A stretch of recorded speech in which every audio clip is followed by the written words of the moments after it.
Hozirgi kunda chiqayotgan yangi avtomobil, Tracker, ya'ni shunga o'xshash turbina motorli, inomarka, shunga o'xshash mashinalarda ko'plab motorda muammo bo'lib qoldi. Muammo bo'layotgan asl sabablardan bittasi bu yoqilg'i hisoblanadi. Yoqilg'i 92 benzin quyib qo'ysa, 90 kilo ko'p joyda toza bo'lmaganligi sababli mashinamizda muammo bo'ladi. Hozir buni biz bartaraf qilib berdik. Akamizga chiroyli qilib yubileyniy uстановкamizni qilib, propan qo'yib berdik akalar.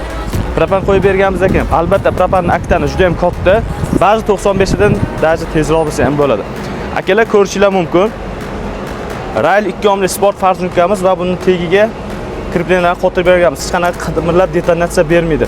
Mnogorazniy filtrimiz, одноразный filtrimiz, italyansk original reduktorimiz va bunga avansi miyamizdan ham qo'yib bergan. Mana bu yerda turibdi.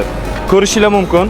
Original Digitronic fragment shlankalarni ishlatganmiz. Bularni ishlatishimizdan maqsadimiz keyinchalik shlankalar yog'lanib, raso bo'lib, qurib, yirtilib ketmasligi uchun original shlankalarni qo'yamiz. Bitta zapravka bilan akamiz shahar ichida 400 kilometrdan oshiqroq yurib beradilar.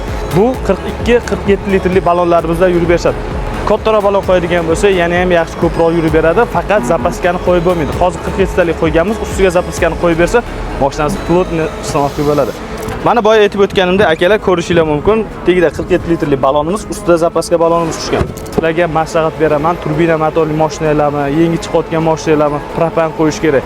Sizlarga yubileyniy uстановкamizni taklif qilib qolaman.